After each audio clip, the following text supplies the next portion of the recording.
They're two happy women bringing you inspiring stories, politics, pop culture, and lifestyle hacks, all with an eye to making our communities and our country a better place to live. It's the Happy Women Podcast with your hosts, Jen Horn and Katie Gorka. Thanks for joining us on another episode of the Happy Women Podcast. I'm Jennifer Horn. And I'm Katie Gorka. And lots to talk about today. I'm going to tell you about an event I did at the Nixon Library this week, Katie. But I think first, I just must make a statement. There are a few professions in this world where I do not want DEI to come into play. I don't need that to come into play for pilots. I certainly don't need that to come into play when it comes to someone that's getting ready to perform a surgery on me. But yet that seems to be the story this week out of UCLA, which of course has seen its fair share of protests, pro-Hamas protests. So the story came out that half of trainee doctors at UCLA's medical school, which by the way, that's a prestigious medical school, are failing basic tests after the dean, who's anti-white, ignored affirmative action bans and terrorized the staff with DEI rules. This is the reporting from the Daily Mail. Apparently, the standards have plunged at UCLA Medical School, so much so that like half of the people can't even make it through their rounds. This dean at the UCLA Medical School is pretty DEI fixated and has allowed standards to plummet by discriminating against white and Asian applicants. This is a David Geffen School of Medicine in LA. They have Nobel Prize winners on their faculty. They only take 173 students out of 14,000 applicants who apply each year. But it's plunged from 6th to 18th place in the rankings since the appointment of Jennifer Lucero, who's the Dean of Admissions, in June of 2020. Amid claims that admissions bar for underrepresented minorities is now as low as you can possibly imagine. They're saying that the normal criteria for getting into medical school only applies to people of certain races. According to an admissions officer, and this was a report to the Washington Free Beacon, Lucero has been accused of flouting California's affirmative action ban and hindering the career of a highly qualified doctor because he is a white man. Now, this is just the latest failures when we stop looking at people's strength and start looking at their circumstances or their skin color. So I found it really interesting because I came across a scholar in the course of doing research for my book on Next Gen Marxism, which, as you know, Marxism is at the heart of the DEI mentality, right? Sure. So I came across a scholar named Richard Sander. Richard Sander is an economist and law professor at UCLA, where he's been teaching since 1989. And he started doing really interesting studies on affirmative action because he wanted to see, did it make a difference? Was it helpful to, for example, Black students to receive preferential treatment in admissions through affirmative action? And what he found was actually the very opposite. So he came up with a theory, which is kind of referred to as the mismatch theory. So what happens when you mismatch applicants with the particular school or program, and it really hurts the applicants? And now a lot of people have tried to kind of silence this research, but it's actually, as they've gotten access to more and more data, he is finding that his theory is in fact accurate. So what he's showing is that large preferences, whether racial or otherwise, because there's also a lot of preferential treatment for first generation or people from impoverished backgrounds. So it's not just racial. Skin color, background, condition, right? What they come from, lifestyle, socioeconomic background. So here's what he said. Large preferences, racial or otherwise, produce massive and heartbreaking declines in bar passage rates, meaning in the rate of law students who pass the bar. Even more important, tens of thousands of Black law students have failed to become lawyers over the years because of misguided preference policies. So Wow. are we really, yeah. So are we really doing these kids any favors? But I have to interject one more thing on this story because this just kills me. And, I'm so grateful for the fact that there are finally fellow faculty members that are speaking out. But I'm sorry, the way this article describes it, this has been going on for years. Where are the spines on I these know. people? Where the people who presumably have committed their lives to medicine and they've been seeing this going on for years at least? Why are they only speaking up now? This kills me. Especially because they're all going to have to be part of the medical system at some point. Don't you want a doctor who knows the difference between an appendix and a tonsil? Like, because I know I do. This is not one of those careers where you want to like skimp or allow for shortcuts. You want like good people out there. And I think it's odd that it took so long. Now they're putting a lot of blame on this Jennifer Lucerno at UCLA, but this has been going on, as you mentioned, for a really long time. And I put out there time and time again that I don't think you're helping. You're not servicing anybody, not a potential patient, not a potential doctor, if we're not looking for the best and the brightest in every field. And you know what? Not every person is cut out to be a doctor. Not every person is cut out to be a plumber. Not every person is cut out to be a basketball player. We all need to start celebrating our strengths and our weaknesses. And instead of just passing people through because they look a certain way, we should be looking and encouraging the people who are the best and brightest in these fields to continue on and push that path forward. It's just I don't think we help anybody with these kinds of programs. So I do think that this is a very noteworthy story. The fact that people from within a school, we all know that there's been a lot of pressure from outside, people like Sure. Chris Rufo, Heritage Foundation, us, you and I mean, we've all been really pushing back hard on DEI, but it's like we've all been the people pushing back from the outside. And I think this is one of the first, I feel like this is one of the first cases where, people are speaking up from the inside. And so I think it's really important. And all I can say is I hope this emboldens others at other schools, at other places to start to speak out as well Yes. against this insanity.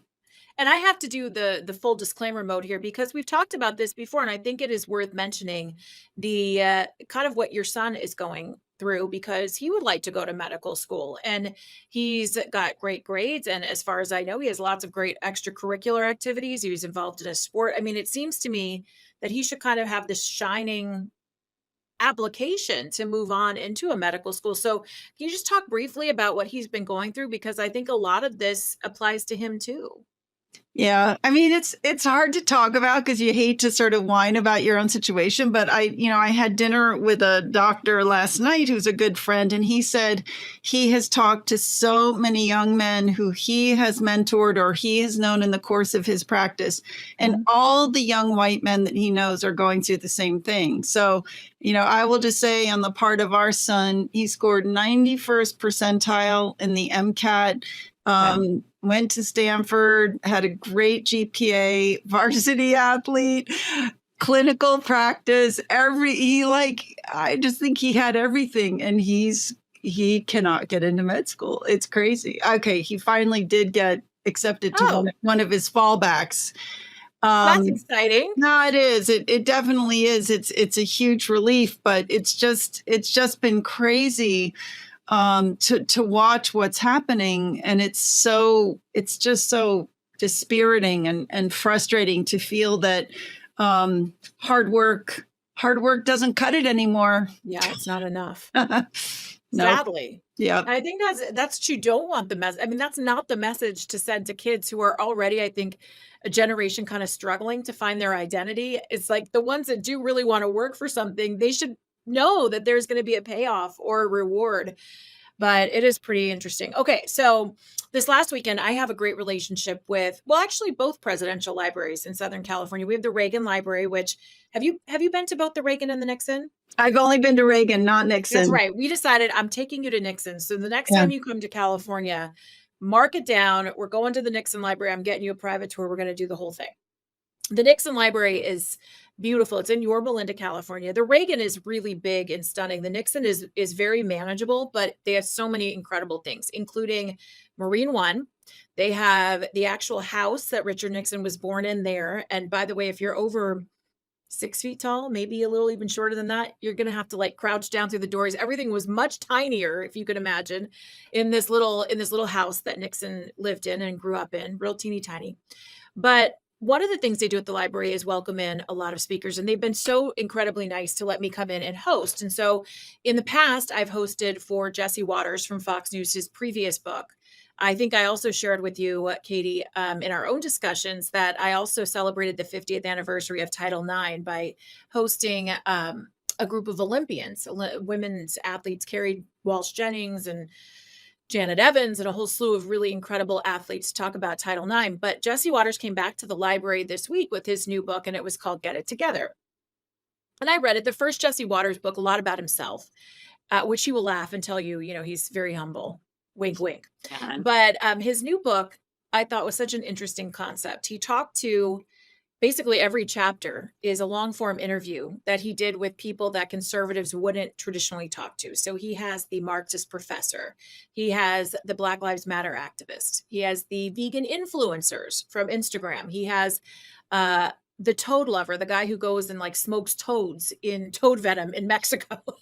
He's got the Black nationalist, the feminist sex worker, the guy who cuddles with squirrels. I mean, there is something in here, like just some of what you would think are like the fringiest, craziest people, but they sit down and share their stories with Jesse Waters, of all people. And then he kind of at the end sort of connects what these people all had in common as parts of these very fringy movements. And one of them, and I think it so fits into what we talk about, is that they all were brought up, usually most of them anyway, with some sort of religion and pretty devoutly Christian or devoutly whatever they were. And now they are either atheist or agnostic. He also talks about the fact that there was always some kind of family problem, maybe a missing parent or maybe an overbearing parent, just some kind of issue usually in the household growing up. And then he also talks, and I think this is so important, especially after COVID, about how the people who find themselves identifying in these certain fringe groups all kind of develop this sense of loneliness. They're looking for belonging. And I thought that was so interesting because I think COVID definitely accelerated the loneliness factor, but I do feel like this is one of the priorities of the left, is to kind of separate us off from our families, from our religious institutions, from our communities. It's also, I think, in some ways, the advent of technology, which I don't know if is intentional, but maybe, that we can now order groceries at home. We don't have to go to the grocery store. We can order Amazon for all the other stuff that we're missing. We can order DoorDash. We can work from home. We're encouraged in many places to work from home because it saves resources for the company. We can date online. I mean, holy smokes, there are these video games I've never played, but there's these video games where you create your own world, your own universe that people like go live in. That's not the real world. And so it is really, I think, kind of an interesting line of conversation that I wanted to have with you, because I even wrote it down because I thought it was going to be, of anybody on the planet, I wanted to talk to you about this, because I do think there is this separation and this loneliness factor. And when people are lonely and separate, they forget how to behave like in the real world. And I think this is why you have people that like get drunk and punch people on airplanes. And this is why people can't go into a Starbucks anymore and just get a cup of coffee. You have people who don't know how to interact with one another because they've sort of created their own little universe inside their house. And I just thought that was so interesting because it is a God crisis, it is a loneliness crisis, and it is a family crisis that I think our culture kind of collectively is going through right now. I couldn't agree more. It calls to mind the book of my friend Stella Morabito, The Weaponization of Loneliness. So she wrote a whole book about this, and part of her point of it is that actually one of the things that totalitarian governments do is atomize people, separate people from each other, because then they're easier to control. And we know, one of the great things that Alexis de Tocqueville noticed about the United States when he traveled here in 1838 and 1839 is that Americans, one of the really distinctive and special things for him about the United States is the way Americans could come together across all kinds of divides to solve common problems. And, I always go back to the Mayflower Compact. Okay, call me a nerd, but it's one of my favorite. It's one of my favorite documents of all the founding documents. And you really see so much of the essence of the United States, even in that. Here you had two deeply divided groups, right? You had the very religious on the one hand, the separatists, and then you had the kind of the workers, right? The ones who were just coming here because they had skills or they wanted to make money. It was an opportunity to come here. And these two groups realized that the only way they were going to survive was to sort of put aside their differences and agree to a set of civil rules, right? And it worked. It worked. And it's always worked in the United States. And I think part of what's so exasperating to me about the whole, next gen Marxism, DEI, the whole sort of Marxist underpinning that has divided our country so much is the fact that it separates us as people. It says our differences are irreconcilable, and it says we are not capable of coming together and working together to solve our problems. And 100% not true. But B, I think it is incredibly isolating. I mean, and this is why I think so many Democrats are so unhappy, to walk around all the time and think that you're a victim and that people are out to get you. I'm sorry, but what a sad way to live in the world. I know. Versus, and also that you can only be on your own team, right? I mean, yes, of course, I'm going to probably connect with people who are Trump voters, who are Republican, who are conservative at heart. But that doesn't mean I won't go to a community, like a neighborhood watch meeting and work with my neighbors to keep our neighborhood safe. I mean, there's still these common grounds. And think about this. When I was thinking about the loneliness factor, remember you see it depicted in television shows or movies all the time. When a new family moved into the neighborhood, you always had the neighbor who walked over with what? I don't know, tuna fish casserole. You can't stand it. A pie, something, right? Something that they could just take and here, introduce yourself. Welcome to the neighborhood. Now, if my doorbell goes off in the neighborhood, I'm like, who is it? Who is it? I don't want to come to the door. I'm ready to get my gun. Who's coming to my front door? That's sad. We should not. I mean, it's a sad way to live, but I feel like in so many cases we become so isolated that we don't even look around at our neighbors anymore, much less bring them a cherry pie. Yeah, just on a only somewhat related topic, I have to tell you, one of the most interesting things for me now in my position as chair of the Fairfax GOP are the crazy different groups that I get to talk to about what they're experiencing. And they're telling me, okay, so this past Saturday, I met with a group of elderly Chinese Americans. First of all, they are so up in arms about what they see happening in the country. They are all in for Trump. They can't stand Biden. They say this is not why we left China. We left China for a better life. And what we're seeing happening in America now is like what we saw in China in the 60s, right? The message of Xi Van Fleet we heard just a couple of weeks ago. But what I thought was so interesting, they too said they see a lot of people in their community being isolated and feeling lonely. And I think part of it is they're feeling like, are we the only ones that are concerned about what's happening in this country? And so we all agreed we're going to do an event together this summer. And they want people from other communities. They don't want just Chinese Americans. They want the Vietnamese, the Afghans, all these different groups that are here that have come to this country because it is a sanctuary, because they can be free here and have opportunity. And all these people want to come together to fight for that. And I am excited. It's beautiful. I love that. I think that you've got to do that. And I know that we're both, I think the reason we are happy women is because we put that out there, right?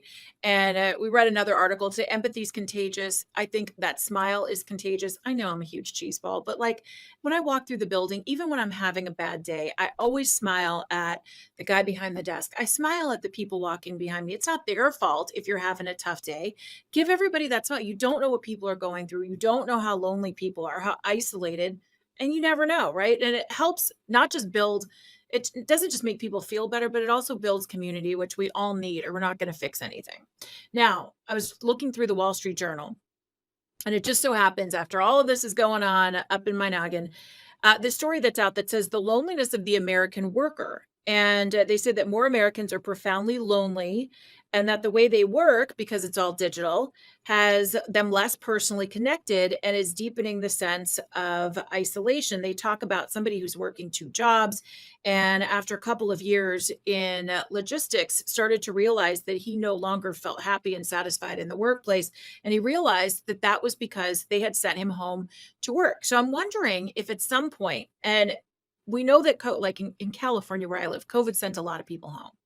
The crux of this article is about whether or not there's going to be a reawakening at companies that are going to actually start bringing people back into the workplace, because so much of what people do, I think, is based on working in person with the people around them and actually having that connection, that way to go, or maybe a voice or a face to bounce problems off of. And I don't think that that's that I don't think that that's that hard to do. Some companies will struggle with the idea of rent because they're saving money in that department, but if you want to see real successes, I wonder if some corporations are going to look at trying to bring people back if they have sent them home. So I was shocked to learn the other day that Fairfax County, where I live, Fairfax County, Virginia, has still the highest rate of people still working from home post-COVID. Yeah. Now, that's partly because we have a huge population that works for the government, and people Right. don't know this, but the government is not requiring a lot of people still to come back to work, which I think is a travesty. I wish the president would go work from home. Well, I think Pete Buttigieg already does, but Exactly.